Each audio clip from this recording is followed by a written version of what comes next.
সবাইকে আজকের এই স্পেশাল এক্সপ্লেনারে স্বাগত।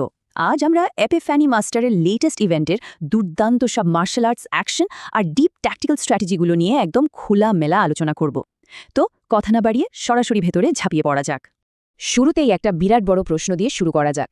এমন একজন শত্রুকে কিভাবে হারানো সম্ভব যে কিনা স্বয়ং সময় বা টাইমকেই নিয়ন্ত্রণ করতে পারে? আজকের এই এক্সপ্লেনারের শেষে আমরা ঠিক এই ভয়ঙ্কর আর মারাত্মক ইন্টারেস্টিং স্ট্র্যাটেজিটাই ব্রেকডাউন করব। কিন্তু তার আগে প্রথমে দেখে নেওয়া যাক ওপেনিং ফাইটে ঠিক কী ঘটেছিল। আগের ইভেন্টের ঠিক যেখানে শেষ হয়েছিল আমরা সেখান থেকেই শুরু করছি। মানে জাস্ট ভাবা যাক পরিস্থিতিটা। প্রতিপক্ষ চরম অহংকার দেখিয়ে তার স্পিড আর অসংখ্য ক্লোন ইলিউশন তৈরি করে ম্যাকুটকে চ্যালেঞ্জ ছুড়ে দিচ্ছে। ডায়লগটা ছিল ঠিক এরকম, সাহস থাকলে এই ইলিউশনগুলোর মধ্যে থেকে আসল আমাকে খুঁজে বের করে দেখা। স্পিডের এই বিশাল প্রদর্শন দেখে উপস্থিত সবাই যখন পুরোপুরি অবাক, তখন ম্যাকুট কিন্তু একদম শান্ত। আর ঠিক তখনই ঘটে সেই বিস্ফোরক মুহূর্তটা। ম্যাকুট 1 সেকেন্ডও সময় নষ্ট না করে অসংখ্য ক্লোনের মাঝখান থেকে আসল শরীরটার হাত একদম খপ করে ধরে ফেলে। এক সুযোগে বন্দী। প্রতিপক্ষ থেকে শুরু করে দর্শকরা সবাই পুরোপুরি স্তব্ধ। যে লোকটা এতক্ষণ নিজের স্পিড নিয়ে এত বড়াই করছিল, সে ঘুণাক্ষরও ভাবতে পারেনি যে এক নিমেষে তার পুরো চাল এভাবে উল্টে যাবে। লিটারালি একটা গেম চেঞ্জার মোমেন্ট। এখন সবার মনেই প্রশ্ন জাগতে পারে, ম্যাকুট আসলে এটা কিভাবে করল?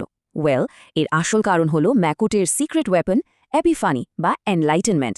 লড়াইয়ের একদম মাঝপথে তার সিস্টেম তাকে এই এনলাইটেনমেন্ট দেয়, যার ফলে সে হঠাৎ করে ওই স্কিলের উপর মাস্টার হয়ে যায়। লড়াইয়ের ওই চরম মুহূর্তে পাওয়া এই গভীর জ্ঞানী তাকে কার্যত অপরাজেয় করে তোলে। মানে এটা এক প্রকার আনবিটেবল একটা ব্যাপার। ধরা পড়ার পরেও প্রতিপক্ষ কিন্তু এত সহজে হার মানতে চায়নি। সে মরিয়া হয়ে তার শেষ কার্ডটা খেলে বলে, আমার স্পেশাল বডি দীর্ঘ লড়াইয়ের জন্য তৈরি, তোমার শক্তি নিশ্চয়ই শেষ হয়ে গেছে। মজার ব্যাপার হলো ম্যাকুট একদম শান্ত গলায় তার সাথে একমত হয়। সে বলে, হ্যাঁ সত্যি, আমার শক্তি তোমার মতো নেই, আমার শক্তি তোমার চেয়েও বেশি আছে। আর তারপর চোখের পলকে মাত্র একটা বিধ্বংসী পাঁচ আর ছেলেটা সোজা মাটিতে লুটিয়ে পড়ে জ্ঞান হারায়। সত্যি বলতে পুরো ব্যাপারটা বেশ হাস্যকর ছিল। বলতে গেলে স্রেফ ওভার স্মার্ট হতে গিয়ে একেবারে বোকা বনে যাওয়া। পরাজিত হওয়ার পর ছেলেটা বুঝতে পারে যে স্রেফ একটু কুল সাজতে গিয়ে আর অ্যাটিটিউড দেখাতে গিয়ে সে নিজের সবচেয়ে শক্তিশালী দুটো অ্যাটাক লুকিয়ে রেখেছিল, আর সেই বোকামির মাসুল তাকে নিজের হাড় দিয়ে চোকাতে হলো। সেকশন 8, শত্রুর মারাত্মক ভুল হিসাব। ম্যাকুটের এই অভাবনীয় শক্তি দেখে শত্রুপক্ষের সুপ্রিম এল্ডাররা সম্পূর্ণ ভুল একটা উপসংহারে পৌঁছে যায়। শত্রুদের ভাবনা আর বাস্তবতার মধ্যে পার্থক্যটা এখানে বিশাল। শত্রুরা ভাবছে যে ম্যাকুটের সম্প্রদায় তাকে জোর করে এনলাইটেনমেন্ট পিল খাওয়াচ্ছে। তারা মনে করছে এই পিলগুলো তার সাময়িক শক্তি বাড়ালেও ভবিষ্যৎ বা ফাউন্ডেশন পুরোপুরি ধ্বংস করে দিচ্ছে। অথচ বাস্তবতা হলো ম্যাকুট কোনো পিল খাচ্ছে না, সে নিজের সিস্টেম ব্যবহার করে একজন ট্রু জিনিয়াস। তারা ম্যাকুটের আসল শক্তির উৎস সম্পর্কে সম্পূর্ণ অন্ধকারে আছে। আর এই বিশাল ভুল বোঝাবুঝির কারণেই শত্রুপক্ষের সুপ্রিম এল্ডাররা একটা মারাত্মক ষড়যন্ত্র করে বসে।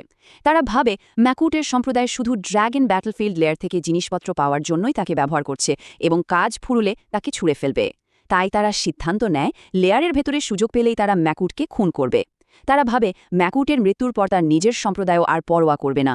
কি অদ্ভুত একটা মিসক্যালকুলেশন, তাই না? সেকশন 11, চূড়ান্ত হুমকি, স্পেস এবং টাইম। প্রতিপক্ষের সাধারণ শিষ্যদের হারানো তো সোজা ছিল, কিন্তু ম্যাকু যখন মাস্টার ডিটিয়ানের সাথে কথা বলে তখন জানা যায় রাইভাল সেক্টে তার জন্য একটা অনেক বড় এবং ভয়ঙ্কর হুমকি অপেক্ষা করছে। একবার ভাবা যাক এমন এক পরিস্থিতির কথা যেখানে প্রতিপক্ষের কাছে সুপ্রিম ডিভাইন বডি আছে, সে স্পেস আর টাইম কন্ট্রোল করতে পারে। লড়াইয়ের সময় সে চাইলেই প্রতিপক্ষের স্পিড 10 গুণ কমিয়ে দিতে পারে অথবা নিজের স্পিড 10 গুণ বাড়িয়ে দিতে পারে।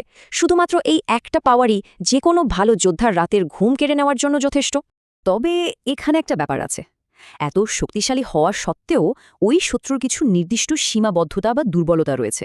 সে বর্তমানে শুধুমাত্র বডি রিফাইনিং স্তরে আছে এবং নিজের স্পেস টাইম পাওয়ার পুরোপুরি কন্ট্রোল করতে পারে না। যদিও সে সমকক্ষদের সহজেই হারিয়ে দেয়, কিন্তু তার এই অসম্পূর্ণতাগুলোকেই ম্যাকুট নিজের সুবিধার্থে কাজে লাগাতে পারে।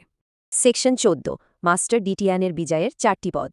তো আসল প্রশ্ন হলো, এই টাইম ম্যানিপুলেটিং শত্রুকে হারানো কি আদৌ সম্ভব? মাস্টার ডিটিয়ান বলছেন, হ্যাঁ, একেবারেই সম্ভব। তিনি ম্যাকুটকে এমন 4টি কাউন্টার মেজার বা কৌশল শিখিয়েছেন যা দিয়ে এই অসম্ভবকে সম্ভব করা যায়। প্রথম স্ট্র্যাটেজিটা হলো রেঞ্জড অ্যাটাক বা দূরপাল্লার আক্রমণ।